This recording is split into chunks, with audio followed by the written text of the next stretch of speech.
Now I will request Jumel Estranero, little small details about him. He is a defense and security research analyst in the office of the President Lecturer, SISM of the Philippines, Republic of Philippines. May I request the Honorable Speaker to take on. Okay. Thank you so much, sir, for giving this opportunity to speak in behalf of the Republic of the Philippines. And first and foremost, I would like to thank the God and Lord for this opportunity to at least share some learnings and wisdom with my co-panelists. I also would like to thank um, some of my co-panelists. Of course, we have here Ambassador Stockton of India, and it was followed, I believe, by Dr. Eva Loring. That was those wisdom came from the experts like them, as well as with the Professor Sri Norianti of Indonesia, and the Professor Shashi Bala of India. Thank you so much, ma'am, for those wisdom. Also, I also would like to thank my family for supporting this, and my girlfriend who is actually watching uh, right now. I came all the way from the government. I I've been working from, I believe, 8 in the morning, and then 5, and then traveled from Manila, going to another area in the Philippines just to arrive in this discussion. So I I'm still not in my call this a strong element to speak because I haven't had my dinner. So hopefully I would be able to discuss my presentation. I hope I can share my screen. Would you mind if okay, I'll already share screen, sir? Yeah, please go ahead. Can you allow me to share my screen?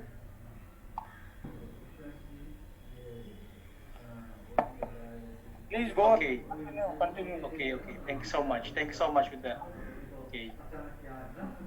So can you see my screen right now? Okay. So technically speaking, we are in this international forum about revitalizing the cultural relations between India and some of the cross-border states, like what we have in our different sessions. And I believe that majority of us are quite aware of of this of this India, and then Mahasagar, Rashtra, Samooh connections. But I want to focus with the India, ASEAN, or Southeast Asian geopolitics towards the strength and grip in the Indo-Pacific multilateralism. Okay, and as I've read in your concept note before, if I'm mistaken, you mentioned about the concept of Minister Narendra Modi. It's so-called the history would tell us that it wasn't actually the first time that it was used in the Indian politics. In fact, early in the 1890s, uh, that term it wasn't actually a new Bharat term, but a Bharat term is that was a classical term, or the old term for the Bharat. Okay, about how well the Indian politics affects and had an impact with other states like the Philippines, of course, and the rest of the members of the of the ASEAN, particularly like what Dr. Sri Norianti mentioned a while ago about the political impact of Indian politics with the Indonesian decision makers. Okay, um, as you as you uh, as you have noted that Bharat is of course in the context of the global trade. For instance, for example, you have mentioned about these cultural exchanges leading to the travel tales as well as the birth of similar mythological stories of further amalgamations. And remarkably, this kind of phenomenon is um, very very near to the hearts of most of the Filipinos because here in the Philippines uh, we have Filipinized the term mandala. Mandala system in India is very much similar with the way we had long time ago during the tribe at the tribal era in the Philippines. I do not exactly know if you know Lapu-Lapu in the Philippines would actually whose men actually fought for the Philippines sovereignty long time ago. And I believe that Indian political history and culture had actually is sharing the same feat to at least make the Himalaya Hind Mahasagar in other countries across the world by working in symbiotic terms. And these are quite symbolic from different ages. Um, in an overwhelming historical trajectory. And Bharat never supported and propagated the idea of conquest or immaterial subjugation of other nations. My presentation today would not only discuss about the multilaterality of um, of of Indian and ASEAN political context, but of course you have also mentioned that it would also talks about the philosophical context of Mandala through this multilateralism context in the ASEAN, and of course the ASEAN plus three. We have the China, um, um, Japan, and South Korea, and the other states in the Quad. Okay, and I believe that this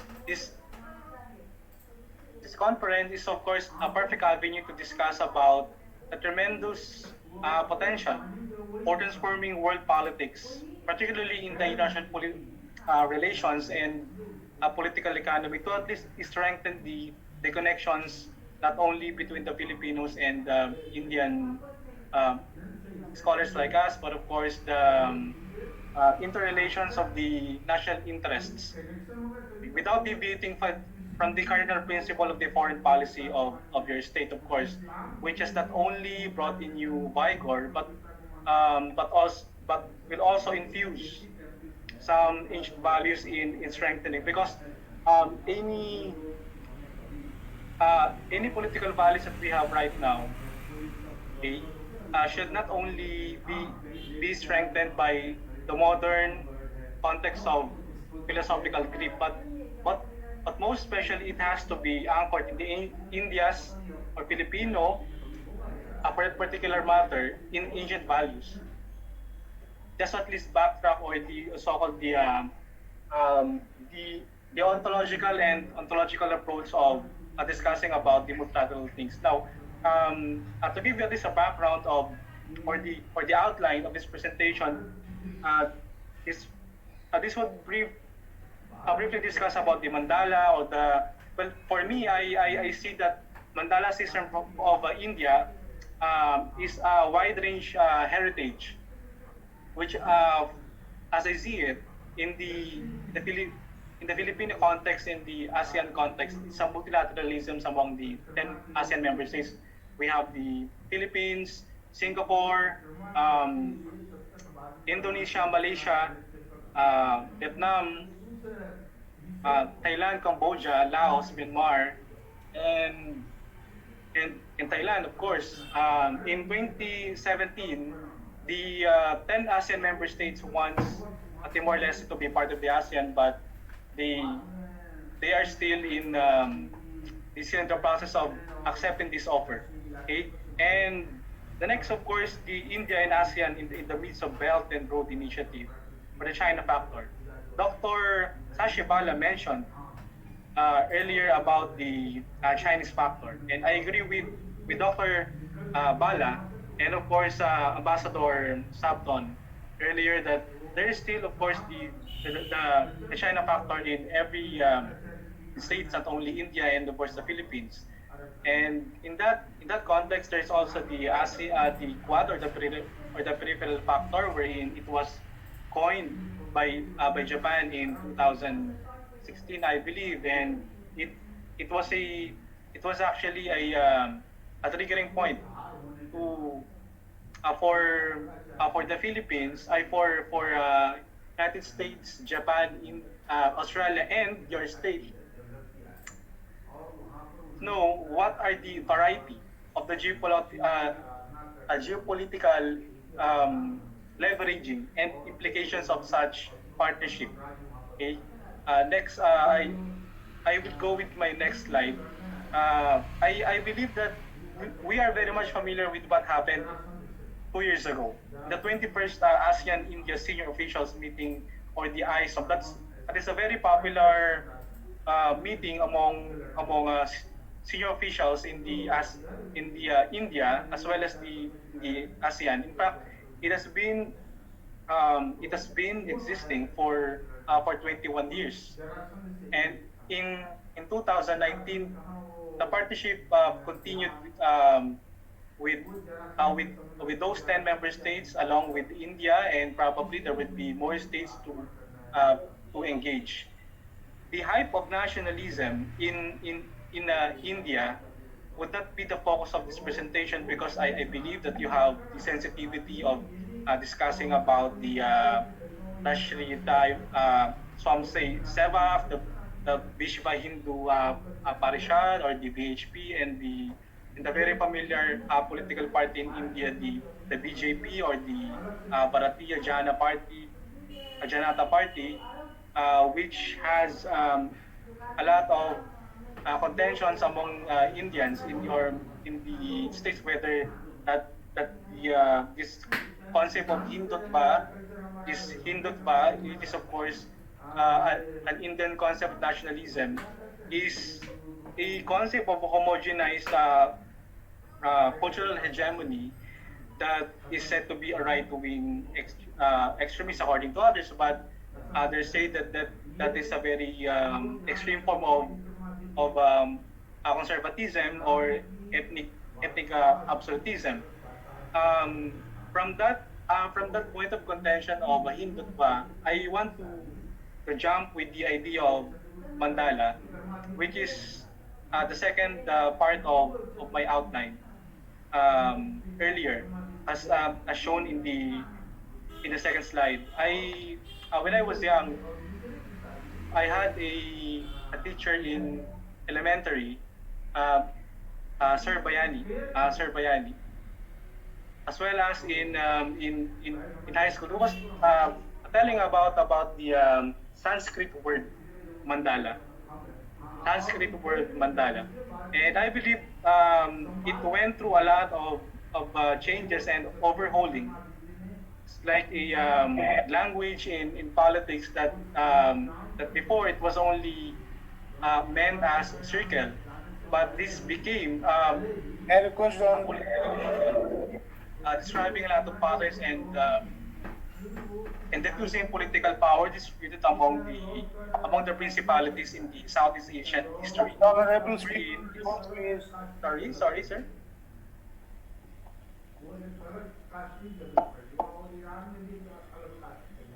Can you hear me? Can you still hear me? Another 5 minutes for you, sir. Okay, sir. Yeah. Okay. So the concept of multilateralism, or the or mandala in India and Southeast Asian context, is of course being negated by emerging power like China, which is of course they have offered the so-called the um, maritime Silk Road, and the Belt and or the BRI, okay, or the Belt, or the Maritime Silk Road, or the MSR, and the Belt and Road Initiative, or the BRI, that has actually started in 2012 onwards. And here, so part of the revival of the Silk Road, okay, as well as the ASEAN member states in the rightmost portion of your screen. Okay, And the Belt and Road Initiative by China is one Chinese peripheral factor that can affect the Indian politics, as well as the Quad of the Western and it's a Japanese term. It's actually a Japanese initiative among the we have the US here, we have the or US here, we have Japan, and of course India and Australia here. Okay, and of course we also have the Indo-Pacific geostrategic matrix, which aims to strengthen efforts by the Quad members, Quad list. May the two-thirds of global trade transits remain in a heaven peace and has free and secure sea lanes or the sea left communications in the national security context to engage peacefully with each other. And here you see that India is also in the center fold of a decision whether they would go with or with balance act or have a balance act with China, Russia, Japan, US, Australia, so on and so forth, and of course the ASEAN as a peripheral strategic partner. Okay, now, I want to focus with the some analysis and assessment in my discussion. Okay, first, it is also important to note that the BRI is also not only focusing the same set of values of India and ASEAN member states, but also it is also acting at some point a very authoritarian context with a neo-feudalist agenda. This is some sort of geoeconomics and geostrategy in the midst of multilateralism or the Mandela effect, wanting to have a bipolar security order. Next is that the Indo-Pacific Infrastructure Alliance could also potentially shape the Chinese behavior in terms of providing infrastructure and economic alliances. For example, we have a COVID-19 vaccine right now, the AstraZeneca, the Sputnik, what else? Pfizer, Sinovac, Sinopharm. This this point of contention among states could create an imperative for the Quad to institutionalize this alliance in the midst of pandemic or so-called the commitment. Next, it could eventually pave way for security alliance between India and ASEAN right now in the midst of COVID-19. And I also want to highlight that the India is a key factor in the Quad mechanism, pointing out that the question of how India will go in the next step is is going to be material for the next quarter, the quadrant two, quadrant three, and quadrant four of each political economy. And of course, the Chinese international security activism also provides a challenge in the power and maritime ship of South Asia, which of course India is there, as Philippines is there in ASEAN and US of course. This is of course a test of what in Indian and ASEAN grip. Now, I want to recommend something. We have to define the risks. And ASEAN and Philippines being in ASEAN should also forge with India on how the consensus of security and development would respond to the need of of the global security order. Second, the India ASEAN has to put a new vision for regional capacity with currency.